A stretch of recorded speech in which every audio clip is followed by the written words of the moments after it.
Засгийн газрын төр. Засгийн газрын гадаад төр. Манай орны хувьд олон улсаас зээл авах гадаадын санхүүгийн зах зээл дээр үнэт цаас бонд гаргах замаар их усүр татан төвлөрүүлж байна. Засгийн газрын гадаад үнэт цаас төсөл хөтөлбөр болон өрийг санхүүжүүлэх зорилгоор олон улсын зах зээлд арилжаасан Монгол улсын засгийн газрын үнэт цаасыг хэлнэ. Чингис 500 бондын өрийг дарлаа. 5 жилийн хугацаатай Чингис бондын өрийг хугацаанд нь төсөвт хүндрэл учруулахгүйгээр төснө нь хөрөнгө оруулагчид болон гадны зах зээлд эерэг мессеж болсон. Засгийн газрын гадаад үнэт цаасны үлдэгдэл 2017 оны эцэст 7 их нийт 701.6 тэрбум төгрөг байв. Засгийн газрын гадаад зээл олон талт болон хоёр талт зээлдүүлэгчдээс авч буй хөнгөлөлттэй нөхцөлтэй зээл тусламж техник тусалцааг хэлнэ. Засгийн газрын гадаад зээлийн үлдэгдэл 2017 оны эцэст 9 их нийт 156.2 тэрбум төгрөг байв. Тэргүүлэх 5 зээлдүүлэгч зээлийн дүнгээр Япон улс 2 их нийт 581 тэрбум, Азийн хөгжлийн банк 2 их нийт 431 тэрбум, Дэлхийн банк 1 их нийт 399 тэрбум, Хятад улс 1 их нийт 233 тэрбум, Credit Suisse 583 тэрбум.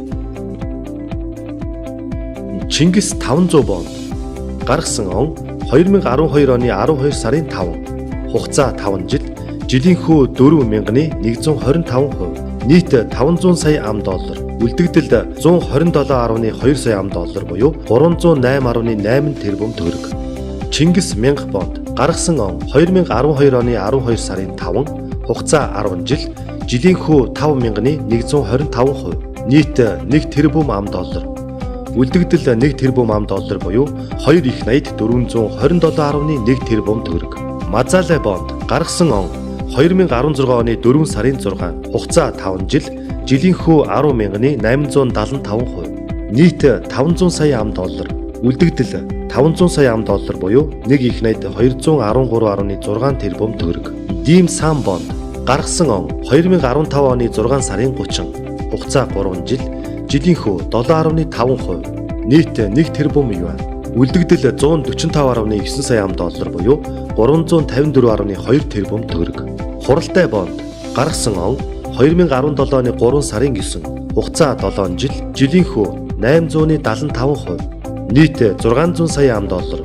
Үлдэгдэл 600 сая ам доллар буюу 1 их нийт 456.3 тэрбум төгрөг.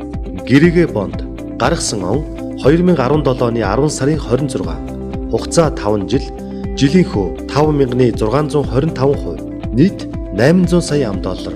Үлдэгдэл 800 сая ам доллар буюу 1 их нийт 941.7 тэрбум төгрөг.